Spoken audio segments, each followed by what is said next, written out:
ગુરુ વગર જ્ઞાન ન મળે। જ્યાં સુધી કોઈ સાચો બોધ ના આપે ત્યાં સુધી માણસ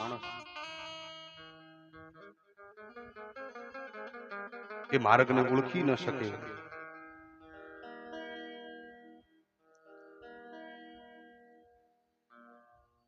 કર્મમાં ભક્તિ ભળે એટલે બે વસ્તુ આવે, નીતિ અને નિષ્ઠા।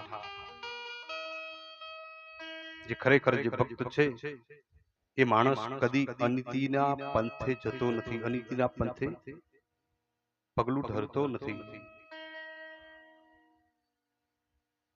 પ્રથમ સ્કંદ આપણે ગઈકાલે જોયું, દીપ પ્રાગટ્યની કથા। પ્રથમ સ્કંદનું નામ દીપ પ્રાગટ્ય આપેલું છે। દીવડું પ્રગટે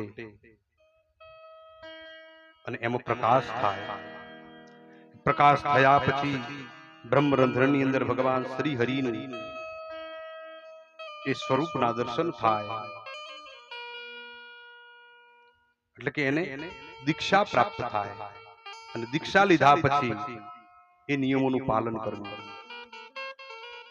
તો નિયમોનું પાલન આ સમાજમાં, આ જગતમાં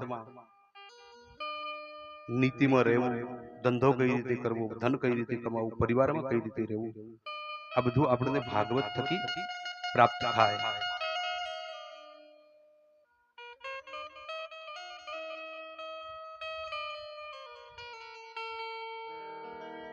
છાણનો પોડલો છે ને એ એકવાર જમીન ઉપર પડે ને એટલે એવું કહેવાય છે કે માટી લઈને ઉખડે, માટી લીધા વગર ના ઉખડે। એમ જો ઘરની અંદર જો અનીતિનું ધન આવે ને અને જ્યારે જાય ત્યારે આપણી નીતિનું હોય ને એ લેતું જાય।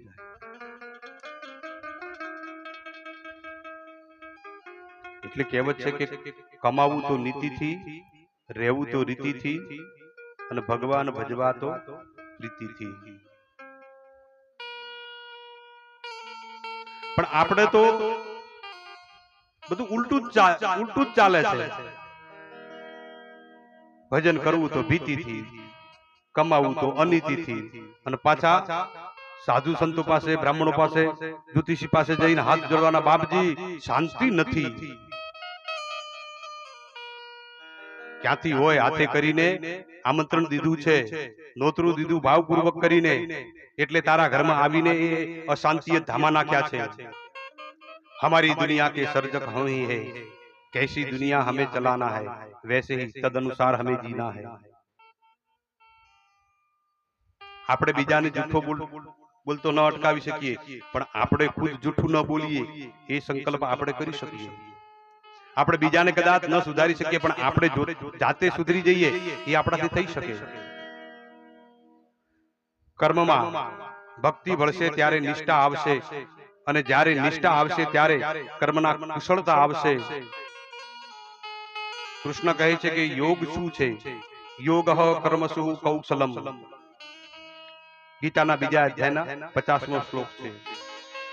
કર્મમાં કુશળતા એ યોગ્ય છે, એટલે કે યોગ છે। મારા કર્મમાં હું કુશળ બનું, બસ આટલો જો સંકલ્પ આપણામાં હોય તો ક્યાંય જવાની જરૂર નથી।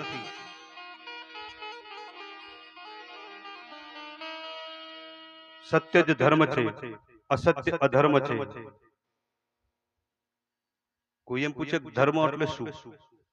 કે સત્યનું આચરણ કરો, અસત્ય ના બોલો।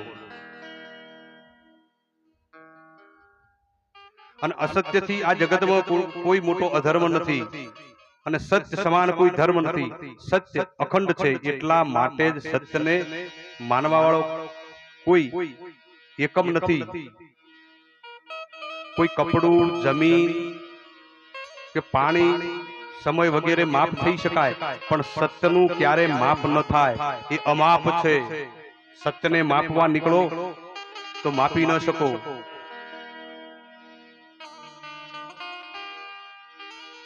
સત્યમાં ખુદને વિસર્જન કરવાનું છે।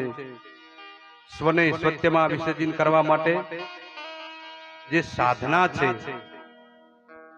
એ જ શ્રીમદ ભાગવત। એ થકી આપણા કર્મ કેવા છે આપણને કર્મ કરતા શીખવે છે.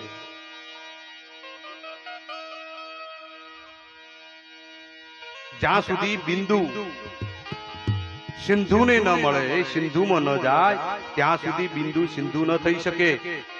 અને કદાચ એને સિંધુ થવું હોય તો એ બિંદુને મટી જવું પડે. મટ્યા સિવાય એ સિંધુ ન બની શકે. એટલે એક વસ્તુનો ત્યાગ કરવો પડે. જો બિંદુનું બિંદુ રહે તો એ સિંધુ ન થઈ શકે. અને સિંધુ થવું હોય તો બિંદુને મીટવું પડે, એને મટી જવું પડે. એમ જો કદાચ અંદર રહેલા અહમને જો આપણે હુંકારી કાઢીએ અને અહમને મિટાવી દઈએ તો આપોઆપ હરિ પ્રગટ થાય. હરિને ગૂંથવા જવાની ક્યાંય જરૂર નથી.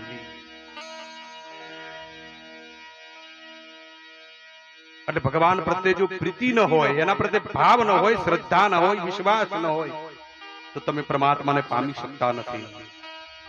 એટલે કહેવાય છે કે પ્રીતિ હોવી જરૂરી છે.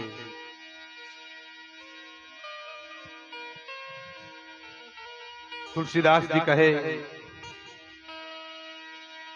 જાને બીનું ન હોય પરતીતિ, જાને બીનું ન હોય પરતીતિ. શ્રી રામ જય રામ જય જય રામ. જાને બીનું ન હોય પરતીતિ.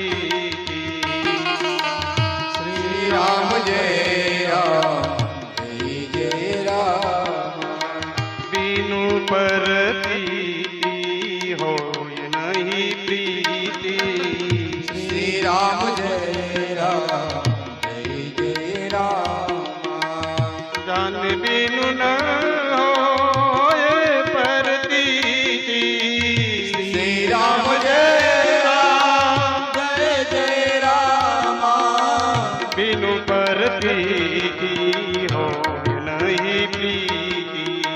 શ્રી રામ જય રામ જય જય રામ. જાને બીનું ન હોય પરતીતિ, બીનું પરતીતિ હોય નહીં પ્રીતિ. એટલે કે જાણ્યા વિના કોઈનામાં વિશ્વાસ ના આવે. જ્યાં સુધી એને ન જાણીએ ત્યાં સુધી એના ઉપર ભરોસો કઈ રીતે બેસે? કારણ કે પ્રેમનો પ્રીતા વિશ્વાસ. જ્યાં સુધી વિશ્વાસ ના આવે ત્યાં સુધી પ્રેમ ન જાગે.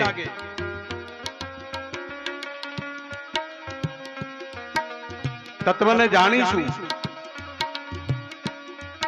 તેથી એનું જ્ઞાન થાય એ જરૂરી છે. એટલા માટે તો કહ્યું છે કે જ્ઞાન સમાન કોઈ પવિત્ર નથી. નહીં જ્ઞાનેન સમૃદ્ધમ પવિત્રમીય વિદ્યતે.